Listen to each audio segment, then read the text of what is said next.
चलिए देखते हैं मध्य प्रदेश की 25 फटाफट बड़ी खबरों को। सबसे पहले न्यूज को कहां से देख रहे हैं हमको कमेंट में बताना बिल्कुल ना भूलें। साथ ही साथ हमारे यूट्यूब चैनल को सब्सक्राइब करें एंड बेल आइकन को ऑल प्रेस करना बिल्कुल ना भूलें। अब सोचते चलेगी व्हीलचेयर और कंप्यूटर। भोपाल के मैनेट में ब्रेन कंप्यूटर इंटरफेस पर रिसर्च। भोपाल स्थित Maulana Azad national institute of technology यानी मैनेट में एक ऐसी तकनीक पर काम हो रहा है जो भविष्य की तस्वीर को बदल सकती है। यहां ब्रेन कंप्यूटर इंटरफेस यानी BCI पर रिसर्च की जा रही है, जिसपे मशीनें इंसानी दिमाग के संकेतों को समझ पाएंगी। इस तकनीक की मदद से सिर्फ सोचने भर से व्हीलचेयर, कंप्यूटर और रोबोट को चलाया जा सकेगा। ये नवाचार दिव्यांगों और लकवाग्रस्त मरीजों के लिए एक बड़ी राहत बन सकता है और स्वास्थ्य व तकनीक के क्षेत्र में क्रांति ला सकता है। प्राइवेट स्कूल्स को चुनौती देने मैदान में उतरे सीएम राइज स्कूल। सड़कों पर दिख रही नई ब्रांडिंग। बेहतर शिक्षा और उज्जवल भविष्य का सपना अब सिर्फ निजी स्कूल तक सीमित नहीं रहा। ग्वालियर चंबल संभाग में सरकारी सीएम राइज स्कूल की ब्रांडिंग जोर पकड़ रही है। शहर के प्रमुख चौराहों और सड़कों पर बड़े बड़े होर्डिंग्स और बैनर लगाए गए जो नई शिक्षा व्यवस्था का संदेश दे रहे हैं। प्रदेश सरकार निजी स्कूल की तर्ज पर सरकारी स्कूल को आधुनिक पहचान देने में जुटी है। अब चुनौती सिर्फ प्रचार की नहीं बल्कि शिक्षा की गुणवत्ता को धरातल पर साबित करने में लगी है। जीवाजी यूनिवर्सिटी की परीक्षा में बड़ा ब्लंडर। पैकेट पर एक विषय अंदर निकला दूसरा पेपर। जीवाजी यूनिवर्सिटी की BSc और BCom परीक्षा में एक बार फिर से बड़ी लापरवाही सामने आई। परीक्षा केंद्रों पर पहुंचे प्रश्न पत्रों के पैकेट पर मेजर 2 विषय लिखा था, लेकिन अंदर मेजर 3 का पेपर निकला। पेपर वितरण के दौरान यह गड़बड़ी सामने आते ही केंद्राध्यक्षों के हाथ पांव फूल गए। हालांकि परीक्षा शुरू होने से पहले ही गलती पकड़ ली गई, जिससे स्थिति संभाल ली गई, लेकिन शुरुआती भ्रम और अफरा तफरी के कारण छात्रों को परेशानी का सामना करना पड़ा। दिल्ली की तर्ज पर मध्य प्रदेश में भी वर्क फ्रॉम होम की मांग तेज। दिल्ली सरकार की तर्ज पर अब मध्य प्रदेश में भी सप्ताह में 2 दिन वर्क फ्रॉम होम लागू करने की मांग उठने लगी है। बढ़ती गर्मी, ट्रैफिक जाम, खराब सड़कों और ईंधन संकट को देखते हुए सरकारी और निजी संस्थानों में ये व्यवस्था लागू की जाए। संगठनों का कहना है कि इससे ऊर्जा संरक्षण, पर्यावरण सुरक्षा और ईंधन की खपत कम करने में मदद मिलेगी। साथ ही कर्मचारियों को राहत मिलने के साथ प्रदूषण और यातायात दबाव भी बढ़ेगा। MP हाईकोर्ट का डिजिटल मिशन। अब अदालतों में नहीं मिलेगी तारीख पर तारीख। मध्य प्रदेश हाईकोर्ट अब न्याय व्यवस्था को तेज और पारदर्शी बनाने की दिशा में बड़ा डिजिटल कदम उठा रहा है। फ्रेगमेंटेशन टू फ्यूजन नाम के इस नए प्लेटफॉर्म के जरिए केस से जुड़ी हर जरूरी जानकारी पहली ही तारीख में जज के सामने उपलब्ध होगी, जिससे मामलों की सुनवाई में तेजी आएगी। इस पहल का लोकार्पण आज सूर्यकांत कर रहे हैं। फिलहाल प्रदेश की अदालतों में करीब 4,62,000 मामले लंबित हैं। 1034 के शिलालेखों में दर्ज भोजशाला का गौरवशाली इतिहास। धार की ऐतिहासिक भोजशाला केवल एक धार्मिक स्थल नहीं बल्कि भारतीय ज्ञान परंपरा, संस्कृत अध्ययन और सांस्कृतिक चेतना का वैश्विक केंद्र मानी जाती रही है। परमार राजा भोज के काल में स्थापित इस स्थल को मां वाग देवी की आराधना और वैदिक शिक्षा के प्रमुख केंद्र के रूप में पहचान मिली। विशाल स्थापत्य, नक्काशीदार स्तंभ, यज्ञ कुंड और वाग देवी प्रतिमा इसकी सांस्कृतिक समृद्धि को दर्शाते हैं। यह धार्मिक अनुष्ठान, यज्ञ, वैदिक आयोजन और वसंत पंचमी महोत्सव आयोजित होते थे। 1034 ईस्वी के शिलालेख भोजशाला की गौरवशाली विद्वत परंपरा और ऐतिहासिक महत्व की गवाही आज भी देते हैं। कूनो के जंगल में दौड़े 2 और चीते, खुले में बढ़ी वन रफ्तार। कूनो नेशनल पार्क में बोत्सवाना से लाए गए 2 और चीतों को शुक्रवार को खुले जंगल में छोड़ दिया गया। पिंजरे से बाहर निकलते ही दोनों चीतों ने जंगल की ओर तेज रफ्तार से छलांग लगा दी। अधिकारियों की मौजूदगी में चीता प्रोजेक्ट के तहत ये प्रक्रिया पूर्ण की गई। इसके साथ ही खुले जंगल में घूमने वाले चीतों की संख्या अब 14 से बढ़कर 16 हो गई। वन विभाग लगातार रेडियो मॉनिटरिंग के जरिए चीतों की गतिविधियों और सुरक्षा पर नजर बनाए हुए है। भोपाल में कड़ी सुरक्षा के बीच शांतिपूर्ण ढंग से हुई जुमे की नमाज।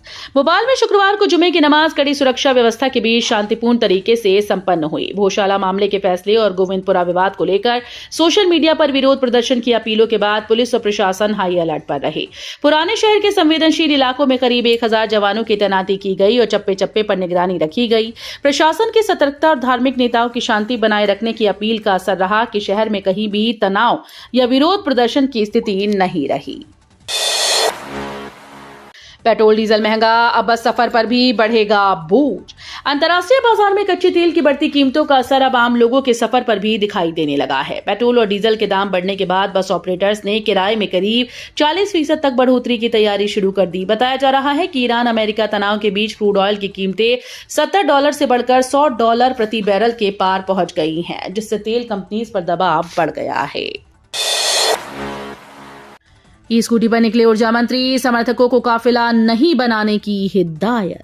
मध्य प्रदेश के ऊर्जा मंत्री प्रद्युम्न सिंह तोमर एक बार फिर से अपने अलग अंदाज को लेकर चर्चा में हैं। प्रधानमंत्री की ईंधन बचत अपील के बाद मंत्री अब ई स्कूटी से क्षेत्रीय दौरे और कार्यक्रमों में पहुंच रहे हैं। खास बात यह है कि उन्होंने समर्थकों को साफ निर्देश दिए कि उनके साथ दुपहिया वाहनों का काफिला न बनाया जाए। प्रदेश में नेताओं के भारी काफिलों पर पार्टी की सख्ती के बीच मंत्री का यह कदम ऊर्जा संरक्षण और सादगी का संदेश माना जा रहा है। भोपाल के यात्रियों को बड़ी सौगात, रानी कमलापति स्टेशन होकर चलेंगी 2 समर स्पेशल ट्रेन। गर्मी की छुट्टियों में ट्रेन की बढ़ती भीड़ के बीच रानी कमलापति रेलवे स्टेशन से सफर करने वाले यात्रियों के लिए राहत भरी खबर आई। रेलवे प्रशासन ने अतिरिक्त यात्रा मांग को देखते हुए विशाखापट्टनम से हजरत निजामुद्दीन और फरीदाबाद के बीच 2 समर स्पेशल ट्रेन का संचालन शुरू किया। ये दोनों ट्रेन रानी कमलापति स्टेशन होकर गुजरेंगी, जिससे भोपाल और आसपास के यात्रियों को दिल्ली और उत्तर भारत की यात्रा में अतिरिक्त सुविधा मिलेगी। केन बेतवा परियोजना पर बवाल, लठ लेकर गांव के बाहर डटी महिलाएं। केन बेतवा लिंक परियोजना को लेकर प्रभावित गांव में तनाव लगातार बढ़ता जा रहा है। प्रशासनिक कार्रवाई के विरोध में ग्रामीण किसान आदिवासी सड़क पर उतर आए। महिलाएं गांव के बाहर लठ लेकर पहरा दे रही हैं और साफ कह रही हैं कि उचित मुआवजा मिले बगैर वो पीछे नहीं हटेंगी। पुलिस टीम के पहुंचने पर ग्रामीणों ने पथराव किया, जिसके जवाब में आंसू गैस के गोले छोड़े गए। इस दौरान कई महिलाएं बेहोश हो गईं। इलाके में फिलहाल भारी तनाव और पुलिस बल तैनात है। धार भोजशाला पर हाईकोर्ट के फैसले का सीएम मोहन यादव ने किया स्वागत। धार के ऐतिहासिक भोजशाला को लेकर हाईकोर्ट के फैसले का मुख्यमंत्री मोहन यादव ने स्वागत किया। उन्होंने इसे प्रदेश की सांस्कृतिक विरासत, आस्था और इतिहास के सम्मान का महत्वपूर्ण क्षण बताया। सीएम ने कहा कि कोर्ट ने भोजशाला को संरक्षित स्मारक और मां वाग्देवी की आराधना स्थली मानते हुए अहम निर्णय दिया, जिससे श्रद्धालुओं को पूजा अर्चना का अधिकार सुनिश्चित होगा। साथ ही भारतीय पुरातत्व सर्वेक्षण के संरक्षण में भोजशाला की गरिमा और भी मजबूत होगी। भोपाल के काजी कैंप में प्रस्तावित मेट्रो स्टेशन का विरोध, व्यापारियों ने लगाए पोस्टर। भोपाल के काजी कैंप इलाके में प्रस्तावित मेट्रो स्टेशन को लेकर विरोध तेज हो गया। सिंधी कॉलोनी क्षेत्र के व्यापारियों ने लामबंदी करते हुए अपनी दुकानों के बाहर विरोध में पोस्टर और बैनर लगा दिए। पोस्टर में साफ लिखा है कि काजी कैंप में मेट्रो स्टेशन नहीं चाहिए। हालांकि मेट्रो ट्रैक का स्वागत किया गया। ये विवाद भोपाल टॉकीज क्षेत्र की वक्फ संपत्तियों के पहले से चल रहे विवाद के बीच सामने आया। स्थानीय दुकानदारों का कहना है कि स्टेशन से उनके व्यापार पर असर पड़ सकता है। मध्य प्रदेश के 34 गांव में बाढ़ का अलर्ट, प्रशासन पूरी तरह से सतर्क। मध्य प्रदेश में आगामी मानसून और संभावित बाढ़ के खतरे को देखते हुए प्रशासन ने 34 संवेदनशील गांव में अलर्ट जारी किया। एसडीएम कार्यालय में हुई खंड स्तरीय बैठक में बाढ़ आपदा प्रबंधन को लेकर विस्तृत रणनीति तैयार की गई। एसडीएम सत्येंद्र बैरवा की अध्यक्षता में हुई इस बैठक में नदी और तालाब किनारे बसे गाँव के लिए स्थानीय आपदा प्रबंधन टीम्स के गठन के निर्देश दिए गए। 19 करोड़ घोटाले के बाद आरजीपीवी को मिला नया कुलपति, प्रोफेसर आलोक शर्मा संभालेंगे कमान। राज्यपाल बंगूभाई पटेल ने प्रोफेसर आलोक शर्मा को राजीव गांधी प्रौद्योगिकी विश्वविद्यालय यानी आरजीपीवी का नया कुलपति नियुक्त किया। प्रोफेसर शर्मा फिलहाल भारतीय पर्यटन एवं यात्रा प्रबंधन संस्थान ग्वालियर के निदेशक हैं और उन्हें 4 साल के लिए ये जिम्मेदारी सौंपी गई। आरजीपीवी पिछले कुछ समय से 19 करोड़ रुपए के घोटाले को लेकर चर्चा में रहा था। पूर्व कुलपति सुनील कुमार के कार्यकाल में सामने आए इस मामले में जांच और कार्रवाई जारी है। वहीं सरकार ने बाल संरक्षण अधिकार आयोग में 2 नए सदस्यों की नियुक्ति की है। उज्जैन पहुंचे सीएम मोहन यादव, जय गुरुदेव से लिया आशीर्वाद, सिंहस्थ कार्यों का किया निरीक्षण। मुख्यमंत्री गुरुवार देर रात उज्जैन पहुंचे, जहां शुक्रवार सुबह उन्होंने जय गुरुदेव आश्रम पहुंचकर आशीर्वाद लिया। इसके बाद सीएम ने सिंहस्थ 2028 से जुड़े निर्माण कार्यों का औचक निरीक्षण किया और व्यवस्थाओं की समीक्षा की। इस दौरान उन्होंने नागरिकों से शहर में हो रहे चौड़ीकरण कार्यों में सहयोग करने की अपील की। मुख्यमंत्री ने होमगार्ड के द्वारा आयोजित बाढ़ बचाव प्रशिक्षण का भी अवलोकन किया। पत्रकारों से चर्चा में उन्होंने कहा कि सभी निर्माण कार्यों की लगातार मॉनिटरिंग की जा रही है, जिससे आने वाले वर्षों में श्रद्धालु और शहर दोनों को लाभ होगा। स्थायी नौकरी के लिए पटवारियों को देनी होगी ऑनलाइन परीक्षा, 5,420 प्रशिक्षु होंगे शामिल। मध्य प्रदेश में 5,420 प्रशिक्षु पटवारियों को अब स्थायी सेवा और वेतन भत्तों में बढ़ोतरी के लिए ऑनलाइन विभागीय परीक्षा पास करना अनिवार्य होगा। भू संसाधन प्रबंधन विभाग ने सभी कलेक्टर्स को निर्देश जारी कर दिए हैं। परीक्षा की तारीख एमपी ऑनलाइन तय करेगा। इससे पहले ये परीक्षा दिसंबर 2024 में प्रस्तावित थी, लेकिन आयोजित नहीं हो सकी। अब नई सूची में पटवारियों की संख्या बढ़कर 5,420 हो गई है। जिलों को 30 मई तक संशोधित जानकारी भेजने के निर्देश दिए गए। भोशाला के फैसले पर आरिफ मसूद नाराज, बोले सुप्रीम कोर्ट में देंगे चुनौती। धार भोशाला मामले में हाईकोर्ट के इंदौर बेंच के फैसले के बाद सियासत तेज हो गई। कोर्ट ने भोशाला को मंदिर मानते हुए मुस्लिम और जैन पक्ष की याचिकाएं खारिज कर दी।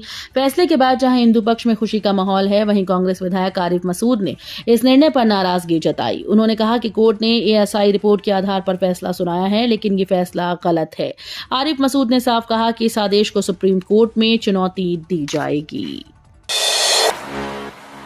विदिशा मेडिकल कॉलेज भर्ती घोटाले पर एनएचआरसी सख्त, फर्जी कर्मचारियों के वेतन भुगतान पर मांगी रिपोर्ट। विदिशा मेडिकल कॉलेज में आउटसोर्स कर्मचारियों की भर्ती और वेतन भुगतान में कथित घोटाले को लेकर राष्ट्रीय मानवाधिकार आयोग यानी एनएचआरसी ने सख्ती दिखाई। आयोग ने मामले को गंभीर मानते हुए विदिशा कलेक्टर, सीएमएचओ और श्रम विभाग को नोटिस जारी कर 2 सप्ताह में रिपोर्ट मांगी। शिकायत में आरोप है कि कॉलेज में 400 कर्मचारियों की जगह 600 के नाम पर वेतन बिल बनाए जा रहे हैं और हर महीने लाखों रुपए का भुगतान किया जा रहा है। भिंड में कांग्रेस का हंगामा, पीएम मोदी का पुतला दहन करने पर पुलिस से भिड़ंत। भिंड में महंगाई, बेरोजगारी और किसानों के मुद्दों को लेकर कांग्रेस कार्यकर्ताओं ने जोरदार प्रदर्शन किया। भारौली तिराहे पर प्रधानमंत्री नरेंद्र मोदी का पुतला दहन करने पहुंचे कार्यकर्ताओं और पुलिस के बीच जमकर छीना झपटी हुई। इस दौरान पुतले में लगी आग अचानक से भड़क गई और एक पुलिस जवान बाल बाल बच गया। पुलिस ने प्रदर्शनकारियों को रोकने के लिए पानी की बौछारें भी छोड़ी। कांग्रेस नेताओं ने सरकार पर युवाओं, किसानों और छात्रों की अनदेखी का आरोप लगाया। पिथौरा कला में जीवंत हुआ रामायण का दर्शन, 100 फीट लंबी पेंटिंग बनेगी वर्ल्ड रिकॉर्ड। आदिवासी अंचल की दुर्लभ पिथौरा कला भगवान श्री राम के जीवन दर्शन को रंगों में उकेर रही है। सीमा अलावा वाल्मीकि रामायण पर आधारित 100 फीट लंबी पेंटिंग तैयार कर रही हैं, जिसे गिनीज वर्ल्ड रिकॉर्ड में दर्ज कराने की तैयारी है। झाबुआ और अलीराजपुर की पारंपरिक पिथौरा शैली में ताड़ के पेड़, महुआ, सूरज, चांद और प्रकृति पूजा के रंगों के साथ श्री राम के जीवन की प्रमुख घटनाओं को दर्शाया जा रहा है। पुलिस सेवा किसान डॉक्टर सीमा अलावा इस जनजातीय कला को नई पहचान देने और आने वाली पीढ़ियों तक पहुंचाने का काम कर रही हैं। दतिया में 20 मई को दवा कारोबारियों की हड़ताल, ऑनलाइन दवा बिक्री के खिलाफ उतरे केमिस्ट। दतिया जिले में 20 मई को दवा विक्रेता और फार्मासिस्ट हड़ताल पर रहेंगे। केमिस्ट एवं ड्रगिस्ट संगठन ऑनलाइन दवा बिक्री का विरोध कर रहा है। संगठन का कहना है कि फर्जी पर्चियों, नकली ऑनलाइन सलाह और नशीली दवाओं के दुरुपयोग से मरीजों की सुरक्षा खतरे में पड़ रही है। केमिस्ट के अनुसार एआई की मदद से नकली पर्चियां तैयार कर दवाओं का गलत इस्तेमाल बढ़ रहा है। संगठन ने ऑनलाइन दवा बिक्री पर नियंत्रण और नशीली दवाओं की सख्त निगरानी की मांग की। रतलाम में दूध हुआ महंगा, 62 रुपए लीटर मिलेगा गांव से आने वाला दूध। रतलाम में आज से दूध के दाम बढ़ने जा रहे हैं। अब गांव से आने वाला दूध 62 रुपए प्रति लीटर मिलेगा, जबकि अभी तक इसकी कीमत 60 रुपए थी।